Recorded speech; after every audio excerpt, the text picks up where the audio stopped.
Okay, let's talk Yellowjackets. If ever there was a show that embodies wasted potential, it's this one. Networks have been scrambling for the next loss since ABC's series ended with its controversial finale. Since then, shows have come and gone, with many cancelled along the way while trying to hit the cultural zeitgeist again. Flash Forward, Terra Nova and the 4400 have all come and gone without much acclaim, and it seemed like networks weren't likely to crack that mystery box lightning in a bottle moment again, until Showtime's Yellowjackets released, that is. Now, Yellowjackets dropped on Showtime back in 2021 and immediately gripped from its opening episode until the storming finale. The premise, of course, was simple.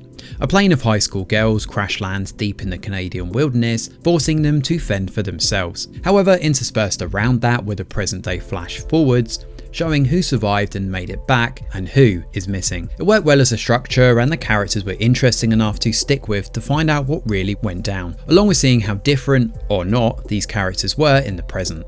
All of this, of course, while sprinkling in a supernatural mystery to keep you guessing. Season 2 then dropped and immediately showed it was taking a deviating road to nowhere, but promised a return to form for Season 3 with a dramatic cliffhanger. After watching all 10 episodes of Showtime's snoozy mystery box this year, it's fair to say that Yellowjackets has completely lost its way. Just like the kids in the wilderness, it's probably better to go out throwing yourself into the spike pit than enduring torturous years of this. But don't worry folks, there's another teasing cliffhanger baiting for Season 4 that may or may not come to keep people around for longer. At the time of this review, Showtime have not made an official confirmation on this one, and their silence, perhaps, is indicative of how many people have probably turned away from this one. Season 3's story picks up where the previous one left off though. In the past timeline, we see the girls come to terms post-cannibalistic ways. They're also dead set on finding Coach Ben, believing he burned the cabin and wanting retribution. Along the way, some surprising changes come into play for the Yellowjackets, including a desperate fight for power in the leadership position, more sacrifices and plenty of hallucinations. We do get some answers though, to be fair, but largely they just throw more questions into the mix. There are also contradictory character changes and reveals here that cause the present day timeline to run into big narrative problems too. In the present timeline, there's an even bigger mystery in play. Shauna continues to slip into paranoia and ever antagonistic waters, lashing out at anyone and everyone without any ramifications for her actions. She's also convinced someone is after her too. Boy, can't imagine why. Meanwhile, Ty and Van start to wrestle with whether they're responsible for more bad luck thrown their way, while Misty is, well, Misty. She leads an investigation of her own alongside Walter, bleeding over into the other storylines. The episodes largely flip back and forth between the two timelines, with an illusion of plot progression, but largely doing very little with its characters or story. In fact, Yellowjackets could have cut about 60% of its scenes this year, and it wouldn't really make much of a difference to the end result. The show follows a predictable pattern of throwing in hallucinations, references to It, and I don't mean Stephen King's Clown, or trippy visions and scenes right when the story is starting to drag on. But yet, they don't add anything to the show, nor do they reveal anything substantial to the overarching mystery.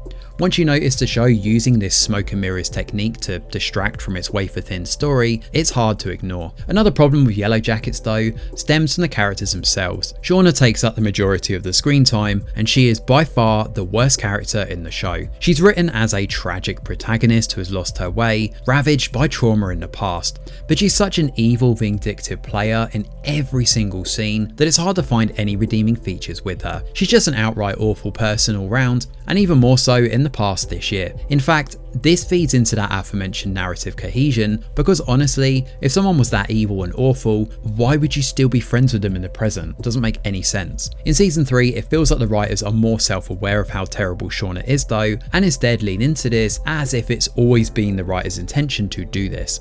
A lot of characters express how much they dislike her and how off the rails Shauna is, but yet she has such massive plot armor that belies belief at times. Given how unhinged these girls are, why is everyone so afraid to take a knife to her throat? I've said this before with Season 1, but it's only become more of a problem as the seasons tick by.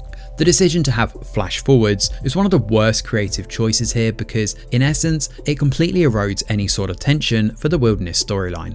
We know the handful of players who make it out of the wilderness, so all their scenes in the past where they're struggling or in danger don't really mean anything. We know they'll survive. Conversely, those we haven't seen in the future are obviously going to die, or at least not feature in the story that heavily, so therefore there's no point in becoming emotionally invested in their struggles. It's so frustrating because Yellowjackets Yellowjackets as a premise has a really strong hook, and the idea of diving into the psyche of these girls and seeing how the wilderness has damaged each and every one of them in different ways is certainly an alluring hook.